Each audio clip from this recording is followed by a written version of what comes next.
우리 말씀의 제목 같이 한번 읽겠습니다. 인간관계 책임감.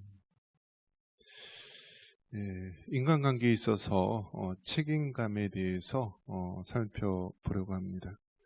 요즘에는 정말 책임감이 없는 시대를 살아가고 있습니다. 과거에는 고아원, 이제 보육원이라고 하죠. 고아원, 보육원은 전쟁 고아가 그렇게 많았습니다. 전쟁 고아. 그래서 전쟁 때문에 부모님을 잃은 그러한 사람들, 그런 아이들 키우게 되는 그런 시설이죠. 그런데 요즘에도 그러면 고아원이 있느냐? 있을까요? 없을까요?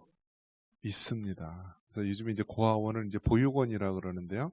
어떤 사람들일까요? 전쟁 고아일까요? 당연히 아니죠. 세월이 흘러서 대부분 가정이 깨어지고 이혼한 가정, 또 여러 가지 사정으로 부모가 더 이상 키울 수 없는 가정, 그런 가정에서 아이들이 이제 자라나게 됩니다.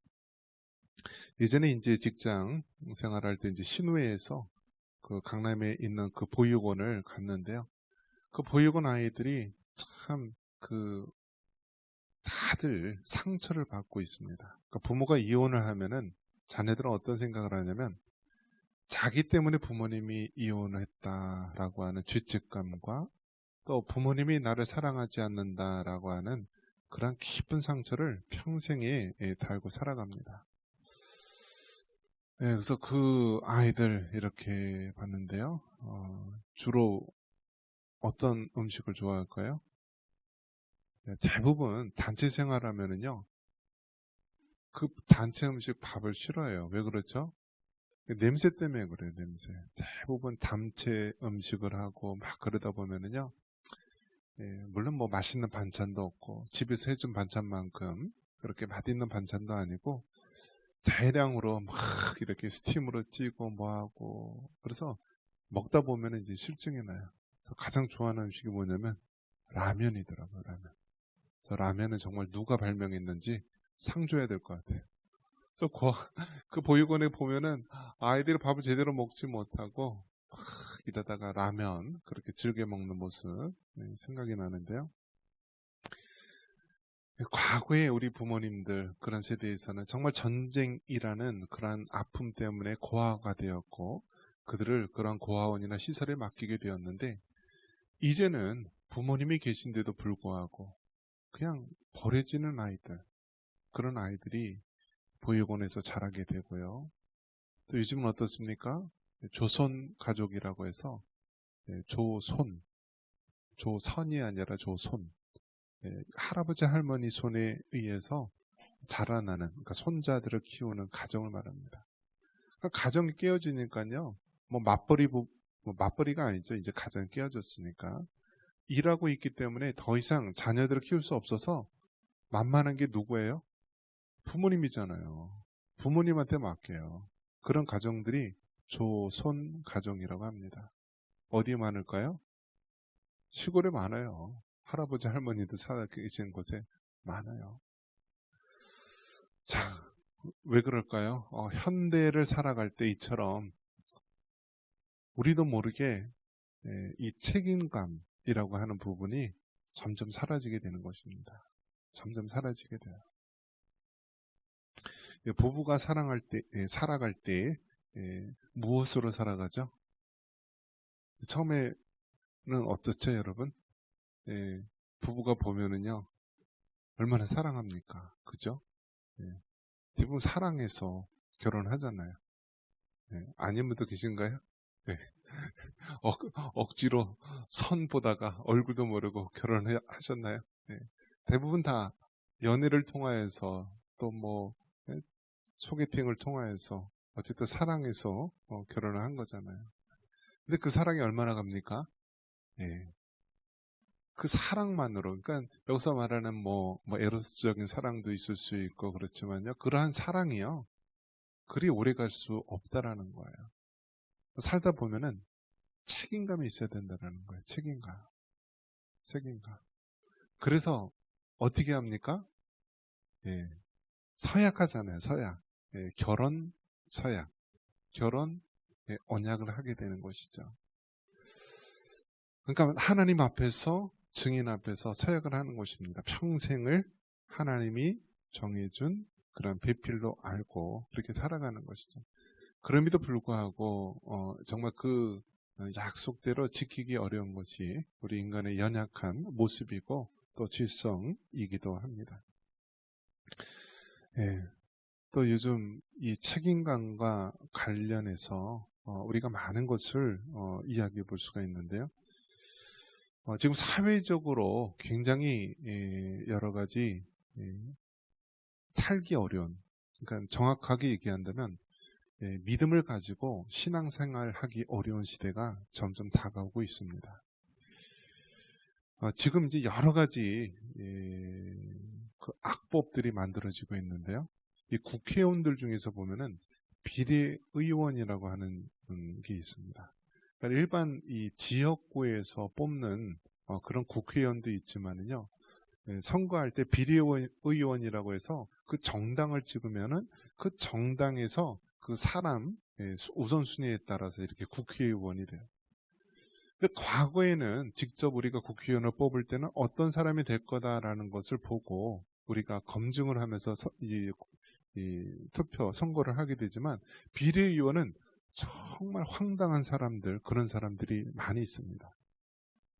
그래서 비례의원 중에 뭐 실명을 얘기하면 안 되죠. 무슨 아주 젊은 여자 국회의원이 있는데요. 아주 악법을 만듭니다.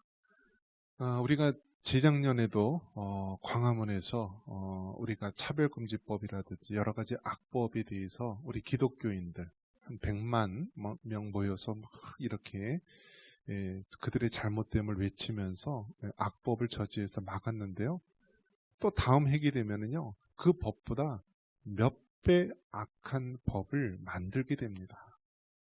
그래서 차별금지법 이러한 것들을 만드는데 이제는 어떤 시대가 되냐면요, 동성애라든지 여러 가지 성경적으로 잘못된 것에 대해서 잘못됐다, 그것은 죄다라고 얘기하면 벌금 3천만 원, 3년 이하의 징역. 그거 할 때마다. 그럼 어떻게 되죠? 이제 교회가 성경대로 하나님의 말씀을 전하면은 벌금을 돈이 있으면 몇 번 막을 수 있겠죠? 그러다 결국 폐쇄하는 시대가 우리 코앞에 다가온 것입니다. 여러분, 얼마나 무서운 시대가 지금 다가오고 있는지 모릅니다.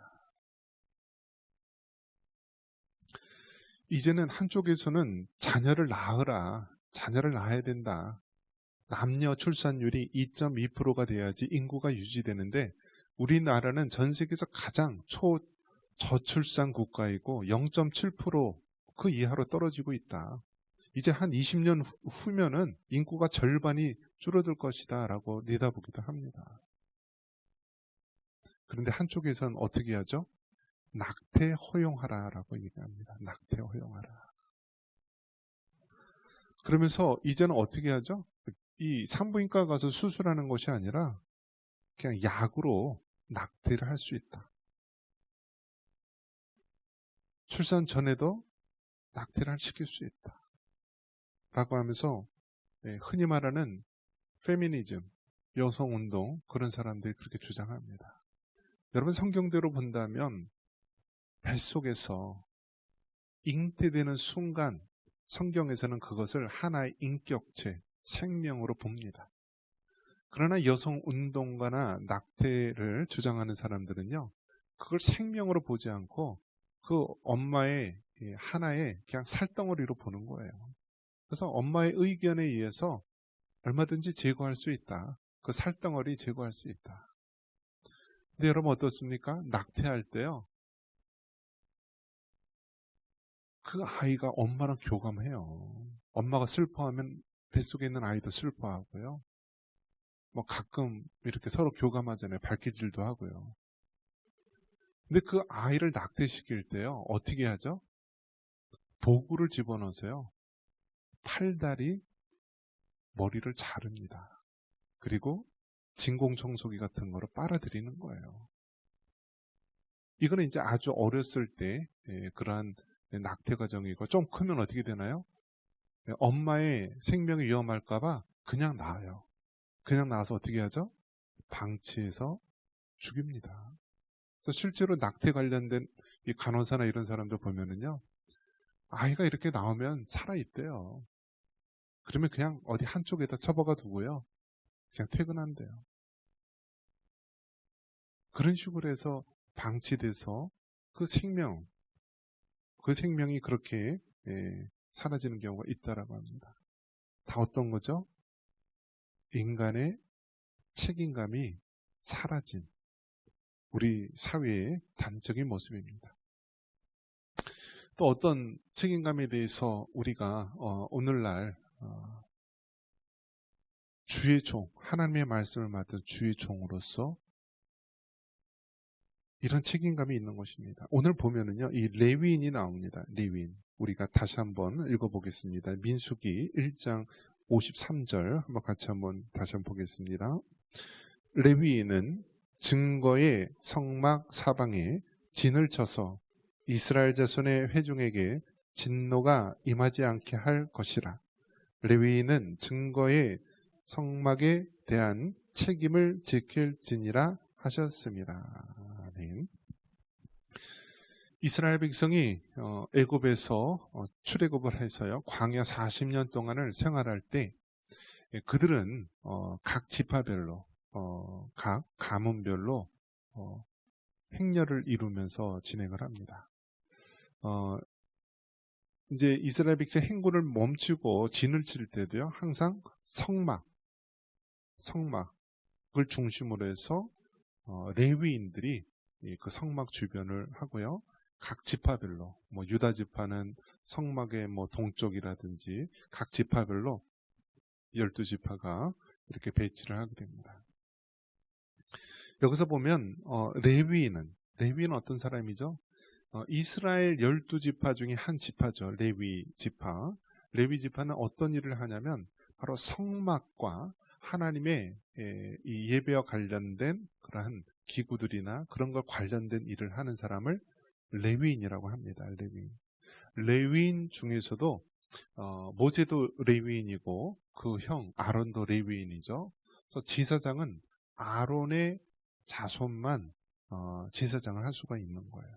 그래서 직접 성막 안에 들어가서 하나님을 예배하는 일을 관장을 하게 되는데요. 레위인이 이 장막, 이 사방에 있으면서 바로 이스라엘 자손의 회중에게 진노가 임하지 않게 그 맡겨진 책임을 다한다라는 것입니다.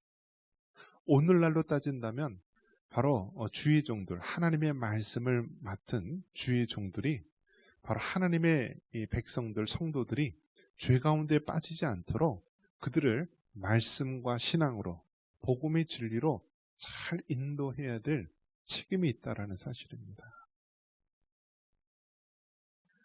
우리가 육적으로도 먹어야 살죠.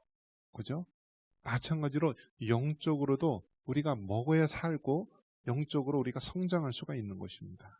그것을 담당하는 것이 무엇입니까? 바로 하나님이 맡기신 바로 주의 종들, 또 그 목회자들 아닙니까? 그런데 어떻습니까? 항상 외부의 적보다 내부의 적이 항상 무서운 것입니다.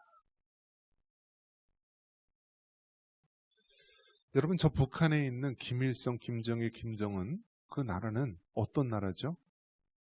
공산주의 국가입니까? 사회주의 국가입니까? 자유민주주의 국가입니까? 어떻죠? 사실은 어떻게 보면은요, 공산주의, 사회주의도 아니고 자유민주주의도 아니고 하나의 사이비 종교 집단과 같은 거예요. 사이비 종교, 즉 김일성을 태양신처럼 여기고요, 그 아들 김정일을 광명성으로 여기고, 그 아들 김정은도 이제 3대째 세습을 하고 있는 독재국가, 마치 사이비 종교 집단과 같은 거예요. 그런데 그들은 어떤가요? 김일성의 삼촌은요, 목사님이었어요. 목사님. 김일성의 어머니 강반석도 교회 권사님, 믿음의 사람이었어요. 김일성의 아버지도 오산학교 미션스쿨을 다녔어요. 다. 김일성도 어렸을 때 다 주일학교 출신이고 교회 다녔던 인물이에요. 근데 그러한 사람들이 어떻게 되나요? 가장 잔혹하게 교회를 배반하고 예수님을 배반하고 교회를 믿는 사람들을 이용해서요, 권력을 찬탈하고 전 세계에서 가장 기독교를 박해하는 나라, 저 북한으로 만들지 않았습니까? 얼마나 참담한 일입니까? 우리 총신대학교 또 장신대학교의 모교가 어디냐? 저 북한에 있는 평양 장로의 신학교예요. 거기가 모교회고요. 미국에 있는 북장로교의 선교사, 우리가 잘 아는 언더우드 선교사님, 또 많은 그러한 우수한 아주 훌륭한 선교사님들이 많이 왔었는데요. 그 본거지가 어디냐? 북한이었어요. 평양이었어요. 그래서 1907년 평양 대부흥운동도 평양에서 장대영교에서 일어났던 것이죠. 그런데 그 김일성이가 그 기독교를 가장 잔혹하게 이용을 해서요, 정권을, 권력을 찬탈하고요, 그 다음에 가장 어떻게 합니까? 조만식 장로라든지 이런 사람들을 다 처단하고 죽이지 않았습니까? 그러니까 여러분, 가장 무서운 게 뭐냐면 외부의 적도 무섭지만 내부의 배반자가 더 무서운 거예요. 마치 예수님의 12 제자 중에서 가룟 유다와 같은 자가 가장 무서운 것입니다. 오늘날 우리 남한의 대한민국의 상황은 어떻습니까? 교회에 있는 주의 종들 중에서요, 좌파 목사들이 얼마나 많이 있는지 모릅니다. 직접적으로 얘기를 하자면 저기 그 어딘가에 도봉동 쪽에 한신대학교, 기독교 장로회라든지 아주 그러한 좌파 신학, 자유주의 신학 가르치는 그런 데서는요, 어떻게 보냐면 같은 기독교라도 똑같은 기독교가 아니에요. 그들은 뭐라고 하냐면 성경에는 전설과 또 사람이 만든 그러한 이야기들이 가득 찼기 때문에 우리는 산상수훈이라든지 어떤 도덕적이고 윤리적인 것은 받아들이지만 그 이외에 예수님이 죽은 사람을 살리고 병든 자를 고치고 귀신을 쫓아낸 것은 다 전설이고 그냥 사람이 지어낸 이야기다라면서 그렇게 여깁니다. 그러면서 그들은 어떻게 합니까? 그들은 인간의 힘으로 모든 것을 할 수 있다라고 하면서요, 마치 그러한 좌파 목사, 좌파 교회들이요, 내부의 기독교의 암과 같이 퍼져 있다라는 거예요. 퍼져 있다라는 거예요. 과거에 범죄자들이요, 범죄를 범하면 어디로 갔는지 아십니까? 절에 갔어요. 절에. 그래서 머리를 빡빡으로 깎고 막 이렇게 다닙니다. 그래서 경찰들이 신분증 보자 그러면은 이미 속세를 떠난 지 오래됐습니다. 이름이 뭡니까? 이름도 없습니다. 하면서 이 범죄자들이요, 절로 불교 쪽으로 많이 도망을 갔는데요, 이제는 좌파 운동하는 사람들이요, 과거에는 취업도 안 됐잖아요. 대기업 취업도 안 되고 그러니까 어떻게 되나요? 그런 좌파 성향의 그런 교회에 가서 목사가 되고 오는 사람들이 많았어요. 지금 국무총리 그 사람 촛불연대인가요? 그렇게 하는 사람도 미국에 가서 목사 한 수 받고 왔어요. 이상한 신학교에 가서. 그런 사람들이 많아요. 그래서 목사라는 타이틀, 기독교인이라는 타이틀을 마치 자기의 권력과 자기의 야욕을 이루기 위한 수단으로 사용하는 자들, 그런 자들이 너무나 많이 있다는 것입니다. 특히 성남에 있는 모 교회는요, 완전히 좌파 운동권의 결집 장소처럼 모여 있는 거예요. 그러면서 어떻습니까? 그 동성애자들, LGBT 이런 사람들,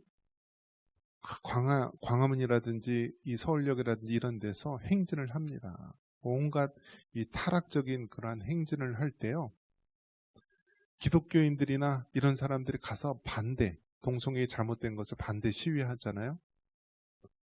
그래서 반대 집회를 합니다.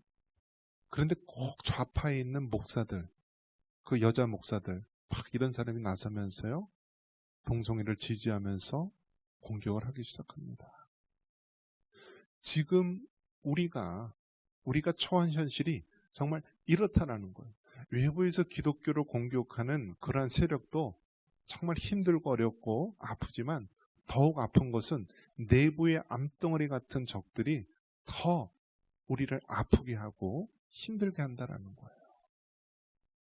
오늘 이 본문에 나온 말씀처럼 레위인들이 그 하나님이 맡겨주신 증거의 성막에 대한 책임을 다 해야만 이스라엘 회중들 백성들을 지킬 수 있는데, 그러한 책임을 소홀히 했을 때 죽음을 맞이하게 되는 것입니다.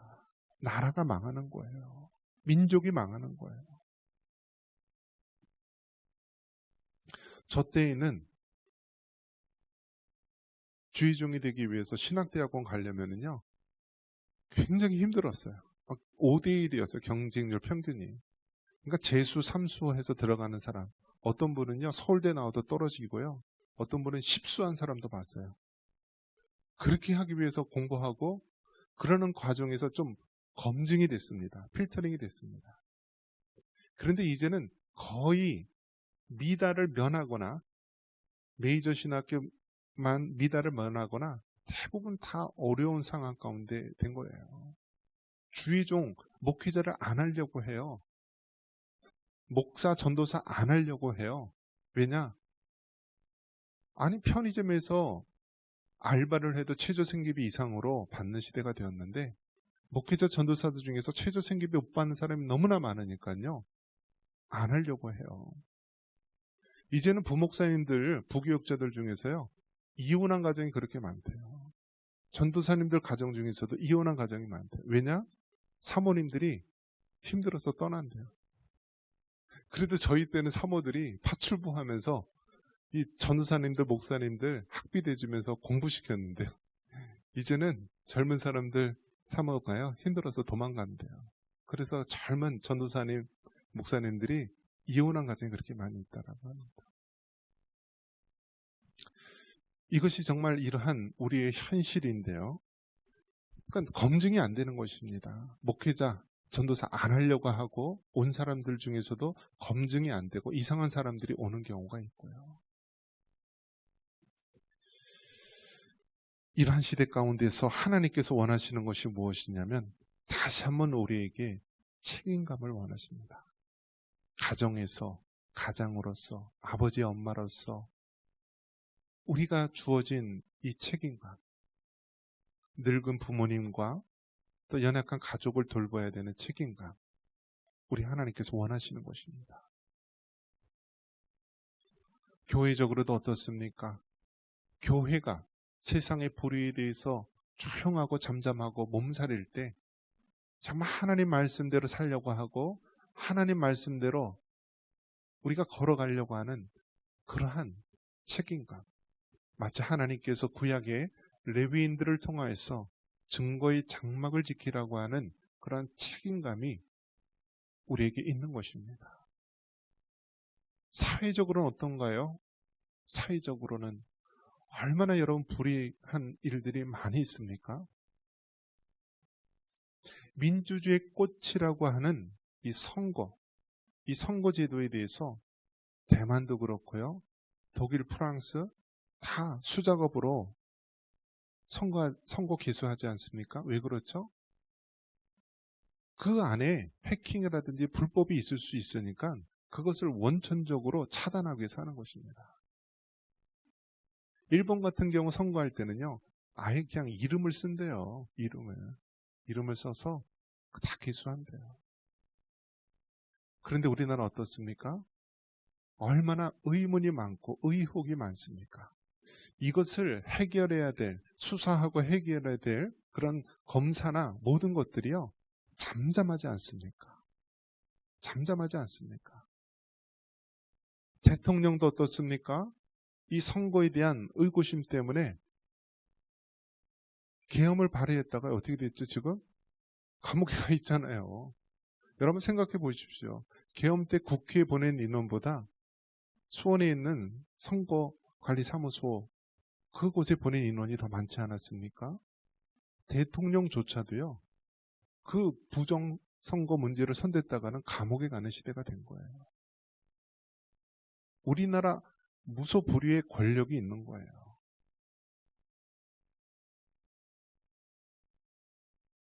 지금 우리나라는 전 세계에서 유일하게 아직도 전쟁이 끝나지 않은 휴전의 땅입니다. 저 북한은요, 뒤에 중국 공산당과 러시아, 그 아직도 공산주의 국가와 결탁을 해서요, 시시탄탄 노리고 있습니다. 이러한 가운데서 우리가 사회적인 책임을 다해야 한다는 것입니다. 사회적인 책임을 다해야 되는 거예요. 선거관리위원장이 다 법관들 출신입니다. 그렇기 때문에 서로 팔이 안으로 굽는다고요. 자기 동료들을 고발할 수 없으니까요. 다 모든 사고가 그냥 유야무야 감춰지고 덮어지는 상황 가운데 있습니다. 이러한 가운데서 하나님께서 우리에게 원하시는 것이 무엇입니까? 우리 기독교인들, 그리스도인들에게 바로 하나님께서 우리의 책임감을 묻고 있는 것입니다. 가정에 대한 책임감, 교회에 대한 책임감, 이 사회와 나라에 대한 책임감을 우리에게 묻고 있는 것입니다. 나 하나, 내 육신 하나 안일하게 유지하고 살아가는 것이 아니라 하나님께서 오늘 이 시대 우리가 선 자리에서 우리의 책임감을 요구하고 있는 것입니다. 1919년 3.1운동 때 우리 기독교인들 그 민족대표 33인 중에 16명 이상이 다 기독교인이었습니다. 그 당시에 이화학당을 비롯한 유관순 누나 또 많은 기독교인들이 그 일제의 불의에 대해서 만세운동 하면서 외쳤습니다. 지금 우리가 2026년도 살아가고 있습니다. 이 시에 다시 한번 우리 믿음의 선진들이 그랬듯이요. 이 땅의 불의에 대해서 외칠 수 있는 것은 우리 그리스도인들, 기독교인들입니다. 기도해야 되고 하나님의 말씀대로 우리가 살아야 되고 이 땅의 불의에 대해서 잘못됐다고 외치는 것이 우리의 사회적 책무고 우리가 해야 될 사명인 것입니다. 이러한 은혜가 있기를 주님의 이름으로 축원합니다.